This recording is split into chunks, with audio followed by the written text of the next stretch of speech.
Hello everyone, कैसे हैं आप सभी लोग। आप सभी के एक बार फिर से स्वागत है हमारे साइंस सीरीज में, जहां पे हम ज्ञान गुरुकुल के ऑफिशियल यूट्यूब चैनल पे आपको जनरल साइंस की तैयारी करवा रहे हैं for all the upcoming exams of JKSSP and other competitive exams as well.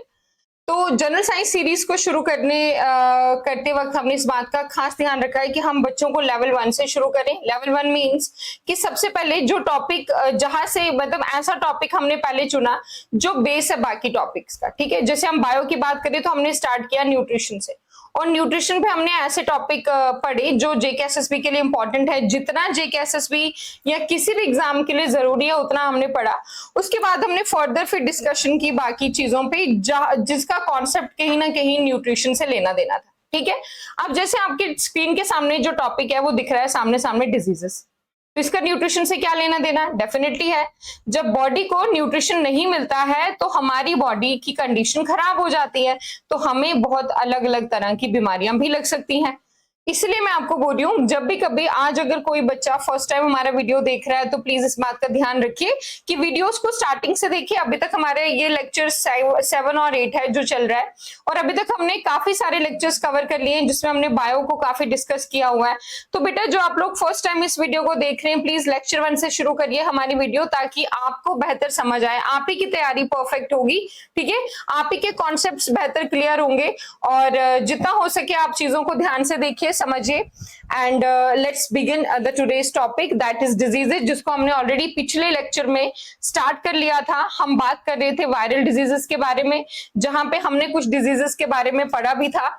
हमने कुछ वायरल डिजीज के बारे में डिस्कस किया था, हमने एड्स के बारे में डिस्कस किया था, we talked about dengue, we talked about polio, we talked about rabies etcetera. ठीक है, इन वाली डिजीजेस के बारे में हमने डिस्कस किया था।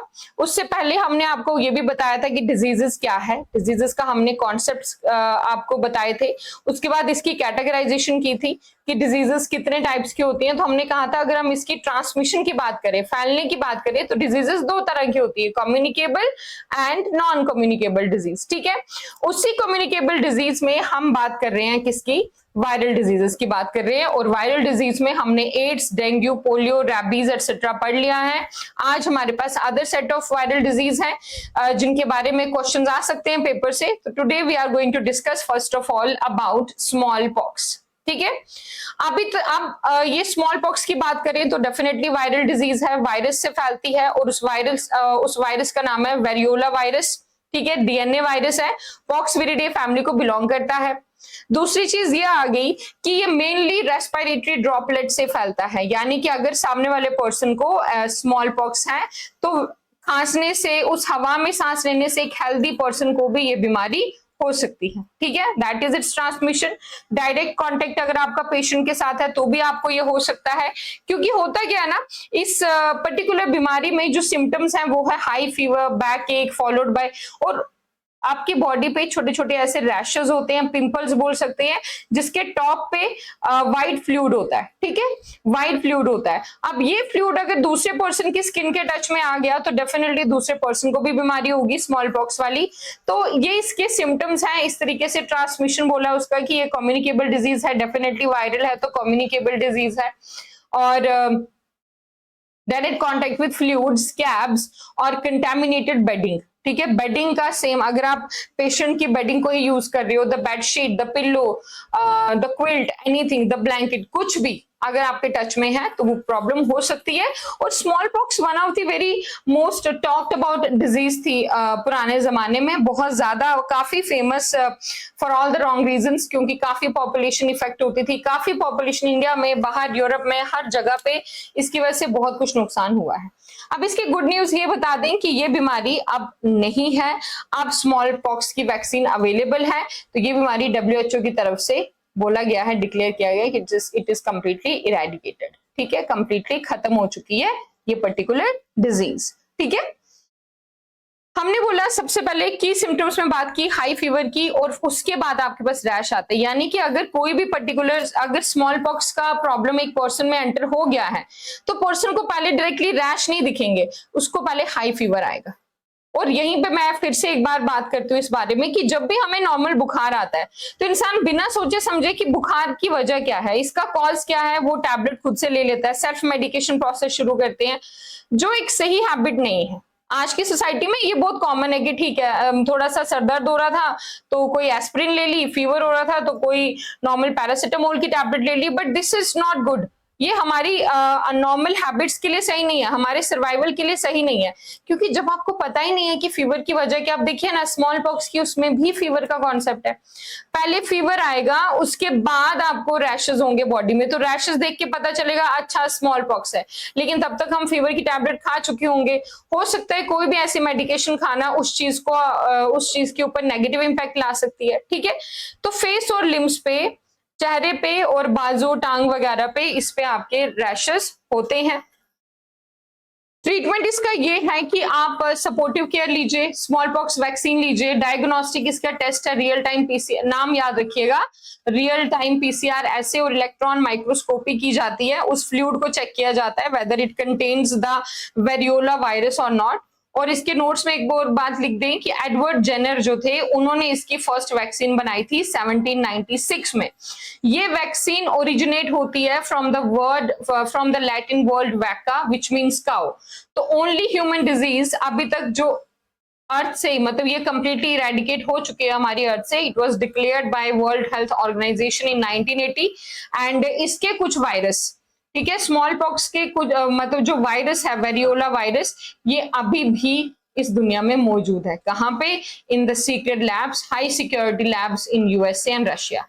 कहीं ना कहीं हम इनको सुपर पावर बोलते हैं क्योंकि इनके पास बहुत अलग अलग तरह के हथियार है, ठीक है। मेन चीज स्मॉल पॉक्स की याद रखनी है आपने, सिर्फ पहले वायरस कौन सा है, वेरियोला वायरस है, ठीक है, वेरियोला वायरस। दूसरी चीज, इसके सिम्टम में पहले फीवर आता है, उसके बाद रैशेस नजर आते हैं, और वो रैशेस बड़े बड़े फोड़े से बन जाते हैं जो वाटरी फ्लूइड होता है जिसमें, एंड उस चीज की वजह से ये एक कम्युनिकेबल डिजीज है, यानी कि दूसरे हेल्दी पर्सन से डायरेक्ट कांटेक्ट होगा तो ये डिजीज फैल भी सकती है, ठीक है। Now the next disease is chicken pox, very common in our society, chicken pox, ठीक है। तो चिकन पॉक्स की जो डिजीज है ये भी वायरल डिजीज है, वेरिसेला जोस्टर वायरस, VZV और VZV करके आप जैसे भी बोलना चाहें, ये वायरस है। इसका ट्रांसमिशन, ये बीमारी कैसे फैलती है, ये भी रेस्पिरेटरी ड्रॉपलेट्स। हमारी सोसाइटी में देयर इज अ सेइंग कि अगर एक को चिकन पॉक्स होता है तो फिर ऑलमोस्ट मतलब धीरे धीरे ये सोसाइटी में फैलता जाता है, ठीक है। तो क्यों फैलेगा? There is no other reason to it. एक साइंटिफिक रीजन है कि ये रेस्पिरेटरी ड्रॉपलेट से फैलता है, ट्रांसमिशन है, कम्युनिकेबल डिजीज है। आप जो एक पर्सन को चिकन पॉक्स होता है उसके भी पूरी बॉडी पे छोटे छोटे स्किन ब्लिस्टर, छोटे छोटे से छाले होते हैं बने हुए, ठीक है। तो उसमें भी वाटर होता है, तो वो डायरेक्ट कांटेक्ट में आ गया तो किसी और पर्सन को भी हो सकती, नहीं तो रेस्पिरेटरी ड्रॉपलेट्स तो है, एयरबॉर्न डिजीज है, उसी हवा में सांस लेने से हो सकता है अगर इम्यून सिस्टम वीक हो तो। आई एम नॉट सेइंग कि 100% होगा ही होगा, कोई भी बीमारी आपकी इम्यून सिस्टम के हेल्थ पे डिपेंड करती है। अगर आपका इम्यून सिस्टम वीक है तो बीमारी आपको हो सकती है, नहीं तो ऐसे कोई इम्यून सिस्टम ठीक होने पे कोई भी बीमारी आसानी से नहीं लगती। और ये इन्फेक्शन, चिकन पॉक्स का इन्फेक्शन 14 से 16 दिन तक रहेगा ही रहेगा, ठीक है। रेड स्पॉट्स होते हैं इसमें, याद रखिएगा, रेड स्पॉट्स होते हैं और ऊपर वाटरी फ्लूइड होता है स्किन पे। अब बात की थी हमने स्मॉल पॉक्स की, वो बाजू पे और टांग पे और फेस पे नजर आता था। चिकन पॉक्स की बात करें तो ये फुल बॉडी पे नजर आता है, ठीक है, फुल बॉडी पे। ये आपका स्मॉल पॉक्स पे था और ये चिकन पॉक्स का आपको फुल बॉडी पे ऐसे छाले नजर आते हैं। इसका सिम्टम है फीवर आता है, थकान महसूस होती है, बहुत इची होते हैं वो रैशेस, बहुत खुजली लगती है, ठीक है, फ्लूइड होता है उनमें भरा हुआ, छोटे छोटे छाले होते हैं, ऐसे लगता है कि पिंक कलर का पिंपल और उसके ऊपर वाटर का छोटे छोटे ड्रॉपलेट्स हैं, ठीक है। Chest, back, stomach, face, body के हर पार्ट पे, मतलब ये स्किन पे कहीं हर जगह पे ये नजर आता है, ठीक है। ये था आपके पास क्या, चिकन पॉक्स का कॉन्सेप्ट। ट्रीटमेंट एंड केयर क्या है? कैलामाइन लोशन आता है जो इचिंग को थोड़ा सा कंट्रोल में करता है, ठंडे पानी से नहाना है, पैरासिटामोल खानी है, इसमें पैरासिटामोल बोला गया है फीवर के लिए, एंड एसाइक्लोविर इन सर्वल केसेस, अगर बहुत ज्यादा सीरियस इशू है तो एसाइक्लोविर की एक मेडिसिन जो ये सॉल्ट्स कैरी करती है उनमें होना चाहिए। देखिए कॉन्ट्रा इंडिकेशन एक मिथ है सोसाइटी में जो लेते हैं और उस चीज का परहेज करना है। परहेज क्या करना है कि अगर नॉर्मल सर दर्द हो रहा है, कोई भी दर्द हो रही है, तो एस्पिरिन नहीं लेनी, ठीक है। बच्चों में रे सिंड्रोम रिस्क होता है, ज्यादातर बच्चों में ये प्रॉब्लम होती है। क्यों? क्योंकि एक बार ये प्रॉब्लम होने से उसके बाद हमारी बॉडी नॉर्मली नेचुरली इम्यून हो जाती है, ठीक है। तो नेचुरल इम्यूनिटी हासिल करने की वजह से बाद में इट्स वेरी रेयर कि हमें ये प्रॉब्लम हो। इसलिए कहते हैं ना चिकन पॉक्स एक बार होता ही होता है, तो एक बार होने के बाद जब बॉडी ने पता चल गया बॉडी को कि इस चीज से कैसे लड़ना है, तो फिर हमारा इम्यून सिस्टम इसके साथ लड़ता है और हमें ये दूसरी बार इट्स वेरी रेयर की हो। ओके, अगली डिजीज है मीजल्स की। मीजल्स क्या है? मीजल्स का जो वायरस है दैट इज रुबियोला वायरस, इसको आप एक्चुअली मीजल्स वायरस भी बोल सकते हैं, ठीक है। Measles virus, not rubeola but measles virus, ठीक है। ट्रांसमिशन कैसे बोला है? एयरबॉर्न ड्रॉपलेट से, ठीक है। ये भी रेस्पिरेटरी है, सांस लेने से होगा, हाईली कंटेजियस है, अगर एक पर्सन को हुआ है तो चांसेस हैं कि दूसरों को हो सकता है, क्योंकि हवा में ये कीटाणु 2 घंटे तक रहता है बड़े आराम से। की सिम्टम्स हैं tiny white spots like salt grains on the red mucosa line of inside, cheek के इनसाइड, आपके गालों के इनसाइड, माउथ के इंटरनल वाले पार्ट पे व्हाइट कलर के छोटे छोटे दाने निकलते हैं, सॉल्ट टाइप, नमक के दाने जितने निकलते हैं, और ये निकलते हैं रैश। बॉडी में रैश होने से पहले 2-3 दिन पहले आपको ये दाने दिखना शुरू हो जाएंगे, ठीक है। उसके बाद ये स्पॉट होते हैं।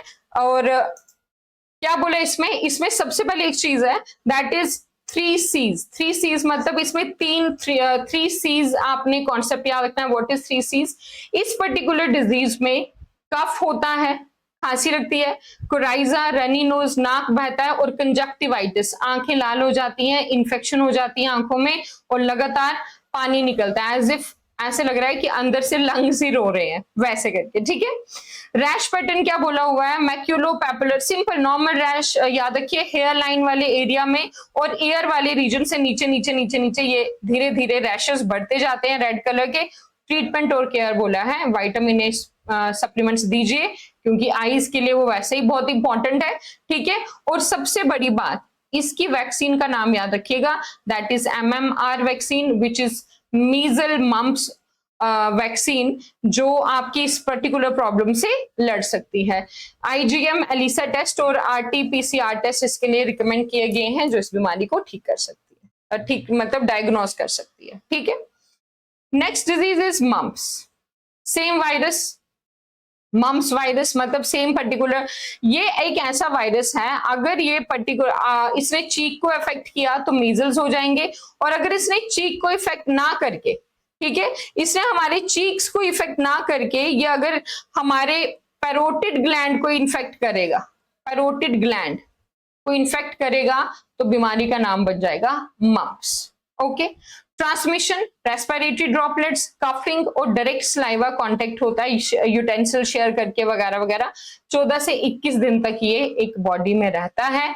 होता क्या है, कान के आगे वाले पोर्शन में और नीचे वाले पोर्शन में there is a gland called parotid gland, और उस पैरोटिड ग्लैंड को ये स्वेल क्रिएट करता है। इस वजह से ये जगह जो गाल के साइड साइड की जगह होती है वो थोड़ी सी स्वेलिंग हो जाती है और दर्द होती है इस पर्टिकुलर डिजीज में, ठीक है। इसके की सिम्टम्स क्या है? मैंने आपको बोला ग्लैंडुलर टिश्यू को अटैक करता है, पैरोटिड ग्लैंड में स्वेलिंग हो जाती है, ठीक है, जॉ लाइन डिसअपेयर हो जाती है क्योंकि वो जगह बिल्कुल स्वेल हो जाती है, पफी हो जाती है, और कुछ भी स्वेलो करना मुश्किल हो जाता है, specially acidic food. Treatment and care क्या बोला है? सपोर्टिव केयर दीजिए, warm cold PACS, soft food दीजिए जिसमें ज्यादा चबाना ना पड़े, और फिर से वही जो पहले चीज थी MMR की वैक्सीन है जो यहाँ पे लगती है, ठीक है। Diagnostic is RT-PCR, buccal swab test, mumps, IgM antibody test आपको याद रखने हैं नाम इस पर्टिकुलर डिजीज के लिए। मेनिंजाइटिस एक और बहुत important viral disease. See this is the brain, ये हमारा ब्रेन रखो, ये ब्रेन, और ब्रेन के बाहर से हमारा स्कल, जिसको हम बोलते हैं क्रेनियम, मतलब हड्डी का वो कवर जो ब्रेन को प्रोटेक्ट करता है उसको हम बोलते हैं क्रेनियम। और ये आ गया अंदर हमारा ब्रेन। ठीक है, इस ब्रेन के बाहर से पहले 3 लेयर्स आती हैं, उसके बाद ये क्रेनियम आता है। ठीक है, ये 3 लेयर्स हमारे ब्रेन के बाहर से 3 प्रोटेक्टिव लेयर्स जो हैं, 3 प्रोटेक्टिव लेयर जो हमारे ब्रेन के बाहर से हैं उसको हम बोलते हैं मेनिंजेस। नाम याद रखिएगा, उसको हम बोलते हैं मेनिंजेस। और इन मेनिंजेस में अगर स्वेलिंग हो जाए तो प्रॉब्लम होती है मेनिंजाइटिस, वहीं से आया। ठीक है, इन्फ्लेमेशन ऑफ मेनिंजेस, इसका पैथोजन बैक्टीरियल भी हो सकता है। मैं इसको वायरल कैटेगरी में पढ़ा रही हूं क्योंकि वायरस भी इस पर्टिकुलर प्रॉब्लम को जनरेट करता है, और फंगस से भी ये डिजीज हो सकती है। लाइफ थ्रेटनिंग, ये डिजीज सीरियस होगी अगर किसी बैक्टीरिया की वजह से मेनिंजेस स्वेल हो गए हैं। अगर वायरस से हुए हैं तो ये इतनी सीरियस नहीं होगी, नॉट सीरियस, इंसान की इम्यूनिटी खुद उससे लड़ लेगी, खुद ही हमारी बॉडी उससे डील कर लेगी। और फंगल वाला is very rare but also very dangerous. ठीक है, तो याद रखिएगा मेनिंजाइटिस बैक्टीरियल से भी होता है, वायरस से भी होता है, और फंगस भी इसको क्या करती है, जनरेट कर सकती है इस पर्टिकुलर डिजीज को। अब इनमें से कौन सा वाला मेनिंजाइटिस लाइफ थ्रेटनिंग है, तो you will say bacterial life threatening होता है। मेडिकल अटेंशन तब नीडेड है अगर मेनिंजाइटिस बैक्टीरिया की वजह से हुआ है। अगर मेनिंजाइटिस वायरस की वजह से हुआ है तो हमारी बॉडी की इम्यूनिटी इससे खुद लड़ लेगी, खुद इसको ठीक कर लेगी। लेकिन बैक्टीरिया है तो it is very much needed कि आप उसको मेडिकल अटेंशन दें। बैक्टीरियल जो particular bacteria that is Neisseria meningitis, ठीक है, लाइफ थ्रेटनिंग इमरजेंसी आ जाती है, फेटल होता है, इंसान की जान भी जा सकती है। वायरस है दैट इज एंट्रोवायरसेस, एचएसवी माइल्डर होता है, एक्यूट होता है, खुद ठीक हो सकते हैं। देन फंगल वाला है, क्रिप्टोकोकस है। ठीक है, इम्यूनो कॉम्प्रोमाइज, हमारी इम्यून सिस्टम को खराब कर देता है। ठीक है, मेनिंजाइटिस का transmission again respiratory droplets, communicable disease है, या खाने पीने से ये बीमारी फैल सकती है। कंटामिनेटेड खाओगे पियोगे कुछ तो उससे हो जाएगा। की सिम्टम्स क्या है, हाई फीवर आएगा, सिवियर हेडेक होगा, नेक स्टिफ हो जाएगी। दिमाग की बात कर रहे हैं तो नेक का पोर्शन तो डेफिनेटली अफेक्ट होगा ही होगा। ठीक है, आप चिन को चेस्ट के साथ टच नहीं कर सकते, क्यों, क्योंकि यहाँ पे पेन रहता है। इस पूरे रीजन को अगर किसी ने स्वेल कर लिया तो डेफिनेटली पेन तो होगा। फोटोफोबिया, सनलाइट में निकलना, लाइट से और ज्यादा एलर्जी हो जाती है, और कंफ्यूजन रहता है क्योंकि ब्रेन का पोर्शन ही बीमार है, तो कंफ्यूजन तो it's very common. No treatment, अगर बैक्टीरियल है तो immediately IV broad spectrum antibiotics, वो भी मेडिकल, मतलब सिंपल सी बात है, बैक्टीरियल है तो मेडिकल वो नीडेड है। वायरल है तो आपको वायरस से अपने आप को प्रोटेक्ट करना है, नॉर्मल हर एक चीज अपने कंटामिनेटेड चीजों से दूर रहना है। और फंगल है तो इसमें भी आईवी एंटी फंगल्स आपको लगते हैं। डायग्नोस्टिक क्यों है, क्योंकि हमारे नर्वस सिस्टम पे अटैक कर रहा है, तो इसमें हमारे पास टेस्ट आता है लंबार पंक्चर, जहां पे पीठ पे स्पाइनल कॉर्ड की जगह पे सुई डाली जाती है और उधर से ये इजेक्ट किया जाता है फ्लूइड, और उस फ्लूइड को चेक किया जाता है कि कोई पर्टिकुलर बैक्टीरिया या वायरस या फंगल, ये जो हमने पीछे बात की, क्या ये इसमें मौजूद है। अगर है तो इट मींस ये हमारी बॉडी में एंटर कर चुका है, ये मेनिंजाइटिस को फैला सकता है। हर्पस डिजीज जो है ये हर्पस सिंप्लेक्स वायरस फैलाता है। ठीक है, और इसमें होता क्या है, इसमें नॉर्मली या तो मुंह के पोर्शन में ज्यादा इन्फेक्शन होती है, या तो जेनाइटल वाले रीजन में ज्यादा इन्फेक्शन होती है, या जेनाइटल या माउथ, ये वो वाली इन्फेक्शन होती है। ठीक है, जेनाइटल इन्फेक्शन भी हो सकती है और ओरल इन्फेक्शन भी हो सकती है। Pathogen, herpes simplex virus, oral contact, या आई हैव सेड HSV1 है तो ओरल कॉन्टेक्ट, और HSV2 है तो सेक्सुअल कॉन्टेक्ट की वजह से जेनाइटल हर्प्स हो सकते हैं। ठीक है, की सिम्टम्स, ये वायरस हमारी बॉडी में परमानेंट रेजिडेंट है, डोरमेंट है, मतलब स्लीपी उसमें होता है, और जब कभी स्ट्रेस फीवर कुछ हो जाए तब ये पर्टिकुलर स्पॉट पे जनरेट होगा। मतलब जब भी बॉडी की इम्यून सिस्टम वीक है, हम स्ट्रेस फील कर रहे हैं, कोई भी बीमारी है ना, वो स्ट्रेस से डायरेक्टली इनडायरेक्टली रिलेटेड है। स्ट्रेस किसी भी बीमारी को 2x टाइम्स बढ़ा देता है। ठीक है, तो ये उसी बीमारी में आ जाता है कि ये पर्टिकुलर वायरस हमारी बॉडी में ऑलरेडी होता है, स्ट्रेस या फीवर के टाइम में ये जनरेट होता है बाहर, ऐसे ये डॉर्मेंट फॉर्म में होता है, यानी कि स्लीपी फॉर्म में होता है, ये एक्टिव नहीं होता, और पेनफुल छाले निकलते हैं या माउथ वाले रीजन में या जेनाइटल वाले रीजन में, that is the private region. ठीक है, private region. Treatment and care, antivirals, viral infection, antivirals, acyclovir, valacyclovir reduces outbreak, इसका आउटब्रेक होने से रोकते हैं, इसको फैलने से रोकते हैं, इसको लगातार मल्टीप्लाई होने से रोकते हैं ताकि ये जनरेट ना हो, जितना जनरेट होगा उतना हमारी बॉडी पे इफेक्ट करेगा। Diagnostic standards are active lesion, viral PCR assay या टाइप ऑफ आईजीजी सेरोलॉजी। ठीक है। चिकनगुनिया, चिकनगुनिया वायरस नाम है, आरएनए वायरस, टोगाविरिडे फैमिली से बिलोंग करता है और इस वायरस का मतलब है बेंड्स अप, बेंड्स अप, ठीक है, मतलब मुड़ना। और ये किमकोंडे लैंग्वेज में, तंजानिया की किमकोंडे लैंग्वेज में इस पर्टिकुलर वायरस जिसका मतलब होता है बेंड होना, इस बीमारी का नाम ही आ गया फिर चिकनगुनिया उनकी भाषा में। ठीक है। एडिस फीमेल मस्कीटो इसको कैरी करता है, वही सेम फीमेल मस्कीटो जो डेंगू भी कैरी करता है, डेंगू की बीमारी भी जो कैरी करता है वही इसको भी कैरी करता है, और ये पर्सन टू पर्सन नहीं फैलती। ठीक है। चिकनगुनिया के रिलेटेड ये, इसमें क्या होता है चिकनगुनिया में, एक तो फीवर रहता है और टेरिबल जॉइंट पेन होता है, टेरिबल जॉइंट पेन, बहुत जोड़ बहुत बुरी तरीके से क्या करते हैं, दर्द करते हैं। ठीक है। इतने सिवियर होता है कि ये जॉइंट का पेन लॉन्ग टाइम तक रहता है, लंबे समय तक रह सकता है, ये ध्यान रखिएगा। ठीक है। की symptom, sudden high fever, severe disabling joint pain होता है, आर्थरालजिया अफेक्टिंग हैंड्स, रिस्ट, एंकल्स को बेंड होने नहीं देता, वही नाम था उधर उसका। सपोर्ट, रेस्ट दो, फ्लूइड दो, पैरासिटामोल, एंटी इंफ्लेमेटरी चीजें कि जो जॉइंट को बहुत ज्यादा स्टिफनेस होने से रोके। Diagnostic test are RTPCR, chikungunya. ठीक है। आगे द कोविड-19, ठीक है, इसके बारे में आप मुझसे बेहतर जानते होंगे। ठीक है। कोविड-19 अभी अभी रिसेंट जो आउटब्रेक हुआ दैट इज कोविड-19 और उस वायरस का नाम है SARS-CoV-2।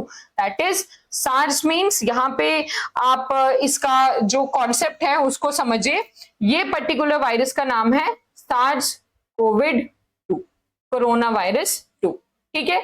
क्राउन लाइक वायरस होता है और ट्रांसमिशन इसका जो है रेस्पिरेटरी ड्रॉपलेट्स से मतलब होता है। आपने तो देखा ही होगा किस तरीके से उस वक्त पे लोग मास्क एंड ऑल वो सब करके चल रहे थे, सैनिटाइजर का यूज कर रहे थे एंड व्हाट नॉट, कितनी कोशिश की, दिन में कितनी कितनी बार इंसान अपने आप को हाइजीनिक रखता था, बहुत ज्यादा हाइजीनिक रखता था, ताकि क्या हो सके, ताकि किसी भी किस्म की कोई प्रॉब्लम, कोई इन्फेक्शन ना हो सके। और उसी चीज से, उसी जो बीमारी उस वक्त हुई, जैसे हुआ क्या, कोविड-19 से लोगों को सांस लेने में दिक्कत आई। ठीक है। हार्ट और लंग्स पे बहुत ज्यादा असर देखने को मिला, लोगों के हार्ट फेल होने लगे, लंग्स पे बहुत ज्यादा इंपैक्ट पड़ा, ब्रीदिंग प्रॉब्लम लोगों को आ रही थी, सांस रुक रही थी, सांस लेने में तकलीफ हो रही थी, और वहीं से इसका नाम आता है सार्स। सार्स का मतलब होता है severe acute respiratory syndrome corona virus 2। Corona virus 2, corona crown means ये वायरस का इस तरीके से बॉडी पे क्या होता है, क्राउन लगा होता है, दैट इज वाई इसको इस तरीके से नाम दिया हुआ है। प्रोटीन्स, स्पाइक प्रोटीन्स टाइप लगे होते हैं उस तरीके से। ट्रांसमिशन, रेस्पिरेटरी ड्रॉपलेट्स, एरोसोल्स हवा में है, किसी इनक्लोज स्पेसेस की हवा में, अगर कमरा बंद और वहां पे कोई कोविड पेशेंट था तो उस कोविड पेशेंट को निकालने के बाद उस एरिया में भी हो सकता है। सरफेस कंटेमिनेट हो जाता है। ठीक है। की सिम्टम्स, फीवर था, ड्राई कफ, फटीग, थकान थी, हॉलमार्क था, एनोस्मिया, लॉस ऑफ स्मेल, लोगों को स्मेल नहीं आती थी चीजों की, ageusia that is loss of taste, किसी चीज में टेस्ट भी नहीं पता चलता था कि कैसा है। मैकेनिज्म ये है कि ये पर्टिकुलर जो वायरस था ना, ये हमारे ACE2 रिसेप्टर्स पे अटैक करता था। ACE2 रिसेप्टर्स हर एक पर्टिकुलर मान लो ऑर्गन का ताला है, जिस ताले की चाबी कोविड-19 थी, अगर उसको ही बाहर से कवर कर लिया कोरोना ने तो फिर तो पर्टिकुलर प्रॉब्लम आएगी आएगी। अब ये कोरोना वायरस उसको अंदर न्यूट्रिशन जाने नहीं देगा, ऑर्गन्स को बाहर से ब्लॉक कर रहा है क्योंकि उसने मेन दरवाजे को ही ब्लॉक कर लिया है, तो वहां से क्या आती थी, प्रॉब्लम आती थी। ठीक है। ये वायरस क्या करता था, सेल में एंटर करता था और पर्टिकुलर उस मतलब हमारी बॉडी के सेल में जाके अपने आप को मल्टीप्लाई करता था, जिस वजह से मल्टीप्लाई करने की वजह से इसका इफेक्ट इतना तेजी से फैलता था, क्योंकि ये बहुत तेजी से आगे आगे क्या होता था, बढ़ता था। Severe cases ARDS, cytokine storm भी हम जिसको बोलते हैं। उसके बाद ट्रीटमेंट इसका है पैक्सलोविड, ये कुछ नाम है आपके पास मेडिसिन के जो लेते थे। और इसमें एक चीज और याद रखना है, जो हमने कोविशील्ड एंड कोवैक्सीन, इसकी मेन ये इसमें आ सकता है मेजर, इसको रहने देना, ये जो मेजर है ये इसमें आ सकता है। कौन से देखो यहाँ पे Covishield viral vector and Covaxin inactivated, ये वायरस को इनएक्टिवेट करता था। ठीक है। डायग्नोस्टिक स्टैंडर्ड आरटी-पीसीआर टेस्ट, जो नाक में अंदर डाल के वो एक टेस्ट करवाया जाता था टू टेक, मतलब वो पर्टिकुलर लेने के लिए, वो ये सैंपल लेने के लिए whether that virus is present in our body और not. Rapid antigen test, normal fever वगैरह चेक करने के लिए। चेस्ट का सीटी स्कैन की लंग्स में अगर कोविड-19 फैले तो लंग्स के एक्सरे धुंधली आ जाती थी। ठीक है, ऐसे क्लाउडी स्पॉट्स होते थे, उसके लिए ये टेस्ट करवाए जाते थे। ठीक है, ये था आपका कोविड-19 का treatment. Isotonic ivy fluids, paracetamol देते थे क्योंकि फीवर आता था। कॉन्ट्रा इंडिकेशन ये है कि इसमें हमें एस्पिरिन, किसी भी पेन किलर को अवॉइड करना चाहिए क्योंकि उससे इंटरनल ब्लीडिंग फैलता है। नॉर्मली जनरली बात करें तो एस्पिरिन, पेन किलर्स किसी भी चीज के लिए नहीं लेने चाहिए बेसिकली। ठीक है। डायग्नोस्टिक स्टैंडर्ड आपके इसमें ये वाले टेस्ट फिर से लिए जाते थे कुछ डे 5 में, कुछ में जब एक पर्सन को क्वारंटीन रखा जाता था। ठीक है। तो यहाँ पे इस टेबल में आपके पास हर एक डिजीज, पैथोजन, ट्रांसमिशन, इसके फीचर, डायग्नोस्टिक स्टैंडर्ड मौजूद है। स्मॉल पॉक्स का pathogen variola virus, airborne disease थी, रैशेस होते थे, और ये इसके टेस्ट का नाम है lesion PCR and electron microscopy. Chickenpox में वेरिसेला वायरस, ड्रॉपलेट्स, ब्लिस्टर्स, छाले हमारी पूरी बॉडी पे होते थे, इची होते थे ये, और उसके बाद क्लिनिकल लुक, मतलब डॉक्टर को दिखा के पता लग सकता था कि हाँ ये चिकन पॉक्स की प्रॉब्लम हुई है। मीजल्स में रुबियोला वायरस, और you can say easily measles virus क्योंकि कभी कभी रुबियोला एक अलग से भी कॉन्सेप्ट आता है। Airborne droplets, Koplik spots, 3 C's इसमें याद रखिएगा, वेरी इंपॉर्टेंट पॉइंट। मीजल्स का ये टेस्ट दिया हुआ है। मम्प्स में मम्प्स वायरस, सलाइवा ट्रांसमिट होता था, उस वजह से बीमारी फैलती थी। पैरोटिड ग्लैंड स्वेल होते थे, किसमें? मम्प्स वाले केस में। ठीक है, पफी जॉलाइन हो जाती थी। Buccal swab, RTPCR IgM test से इसको डायग्नोस कर सकते थे। Meningitis, there is a disease meningitis, bacterial, मैंने आपको पहले बोला बैक्टीरियल भी होता है, वायरल भी होता है, फंगल भी होता है। अगर बैक्टीरियल है तो वेरी वेरी डेंजरस फॉर मतलब फॉर द पेशेंट, फेटल भी हो सकता है। ट्रांसमिशन है रेस्पिरेटरी ड्रॉपलेट से, स्टिफ नेक होती है, हाई फीवर रहता है और बहुत हेडेक होता है क्योंकि ये दिमाग के बाहरी लेयर के बारे में हम बात कर रहे हैं, मेनिंजेस के बारे में, जहां पे इन्फ्लेमेशन होती थी। लंबार पंक्चर करके हम इसको जज कर सकते थे कि वेदर दिस पर्टिकुलर बैक्टीरिया और वायरस और fungus is present in our blood और नॉट, इन आवर बॉडी और not. Herpes, HS1 oral and this is genital. ठीक है, ओरल सेक्सुअल कांटेक्ट से पेनफुल ब्लिस्टर्स उस पर्टिकुलर स्पॉट पे नजर आते थे। मैंने आपको कहा स्ट्रेस से, फीवर से। एक्टिव लीजन मतलब वो एरिया पूरा जख्म से भर जाता था, जिस रीजन पे ये होगा वो पूरा जख्म से भर जाता, और ये लीजन पीसीआर टेस्ट करके पता कर सकते थे कि उस जख्म में किस वजह से ये प्रॉब्लम हुई है। चिकनगुनिया वायरस से एडिस मस्किटोस को कैरी करता है, पर्सन टू पर्सन नहीं फैलती, और जॉइंट पेन रहता है for long term. RTPCR test 1 से 7 दिन के अंदर करवाना पड़ता है, उससे पता चलता है या प्रॉब्लम ये नहीं है।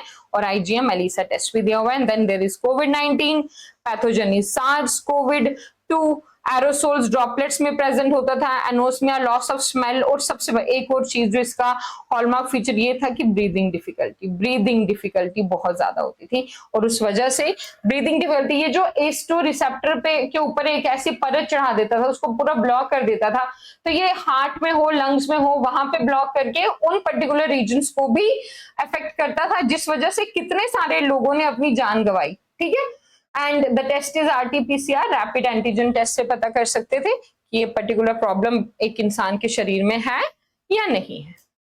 ठीक है, तो स्टूडेंट्स ये रही हमारी ऐप जो आपको प्ले स्टोर से मिल जाएगी, जहां पे हमारे सभी वीडियो लेक्चर्स आपको अवेलेबल रहेंगे, पीडीएफ मटेरियल्स अवेलेबल रहेगा, हर चीज का study material you will get from that app.